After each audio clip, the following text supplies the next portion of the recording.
Welcome to the Microsoft Tips Showcase, where we provide quick, single-topic videos on how to do something within a Microsoft 365 related tool such as SharePoint, Dynamics, Office, etc. SharePoint lists and libraries allow you to create choice columns, which allow users to pick from a defined list of options. In this training session, you will learn how to create a choice column, how to modify choices, how to allow users to add their own choices, and how to set a default calculation for your choice column. These following steps assume you are beginning from within a Microsoft 365 SharePoint site, a Teams site, or something similar that contains lists and libraries. I'm going to switch over to the SharePoint site I'll use. And I'm going to come over here and begin by clicking on my list called Metadata Demo here on the left side of the page in the Quick Launch menu. Next, I'll open the list settings by going to the gear icon in the top right corner, clicking on it and opening this menu, and I can choose list settings from the options displayed. One thing to keep in mind, you might be seeing something different. What I just showed you is the new Microsoft 365 modern look and feel approach. But you may be seeing the classic view, which I can show you now. Let me go ahead and click back to the list. Here you see the modern look and feel. I'm going to go to the bottom left corner and choose Return to Classic SharePoint. You might not be able to see it too well in this demo, but it's down in the bottom left. When I click on it, it changes my screen to the classic view. This might be what you're looking at. And from here, we can open the list settings by going to the List tab, moving our mouse across the ribbon until we get to the Settings command group and click on List Settings. And now we're right back at the list settings where we were a minute ago.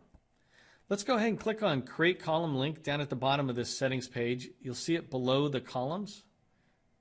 I'm going to click on it right here.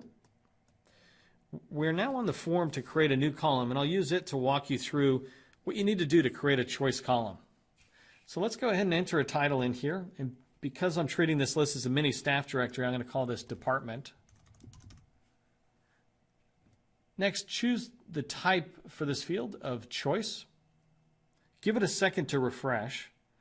And then down below, as you move down, you'll see that you can add a description in here. And so I might put in something like, please choose the department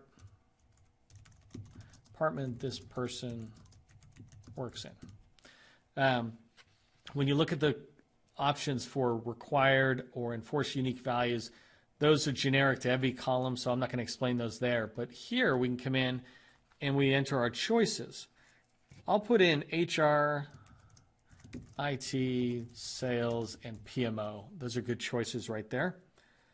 Now you can choose how you want to present these choices to your user.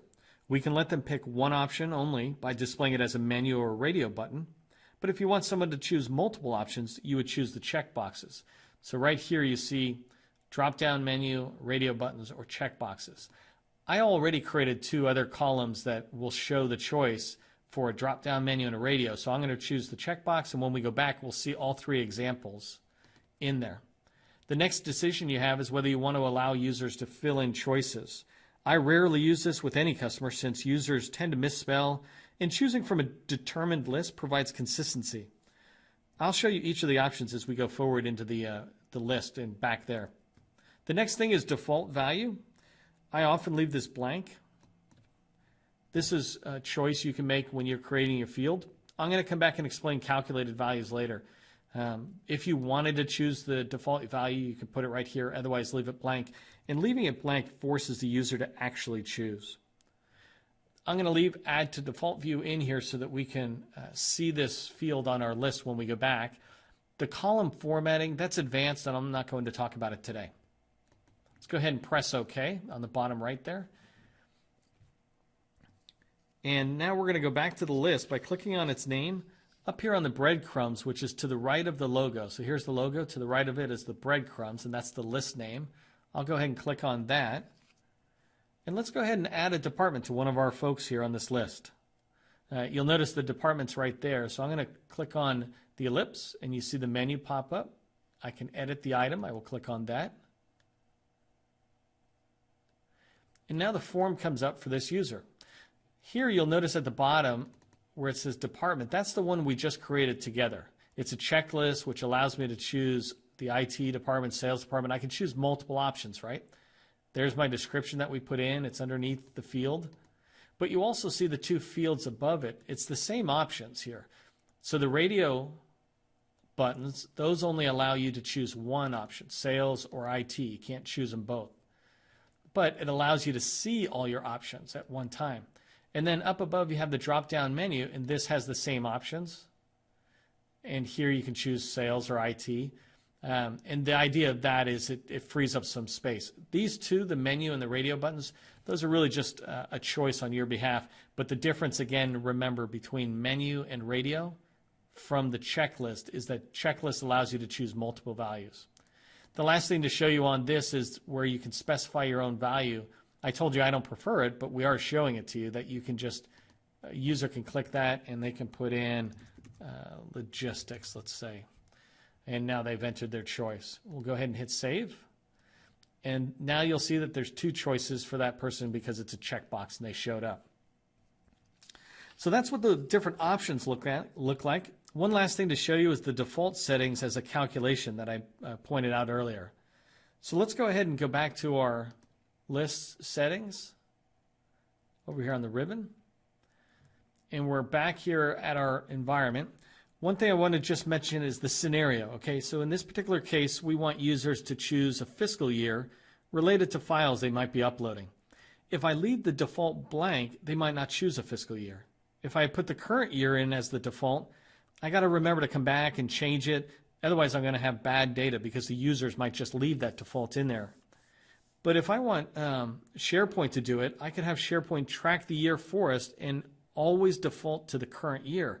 Then the user would be populating a current year, but still have the option to change the year if they're uploading files related to a different year. So let's go ahead and create that column. I'm going to click on Create Column again. Field comes up. I'll type in fiscal year. Remember, we choose choice, and then we wait a second.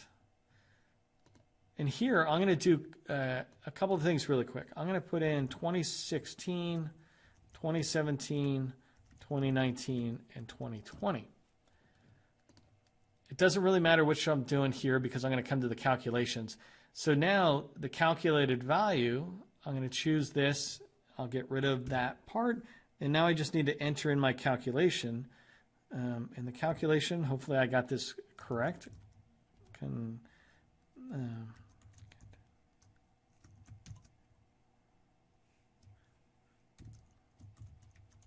I could put in month if I wanted, if you were doing months, but so now it's basing it off of today. I think that's correct. Hopefully we'll figure that out in a second. I'm going to hit OK. Perfect. I'll go back to my list and let's go ahead and go back. Now this time let's go to a new item. So I'm going to click on a new item because I want you to see the defaults. You recall I had no default settings at all. Well, on the fiscal year, I do have a default setting. I'm saying I want the current year. Nothing is showing up at the moment, but you see my choices are all there. Let's go ahead and cancel this. I'm going to go back to the list settings to that column that we just created. I'm going to come here. It's right here in the fiscal year. Now I'm going to put in the current fiscal year because I'm doing this in 2018.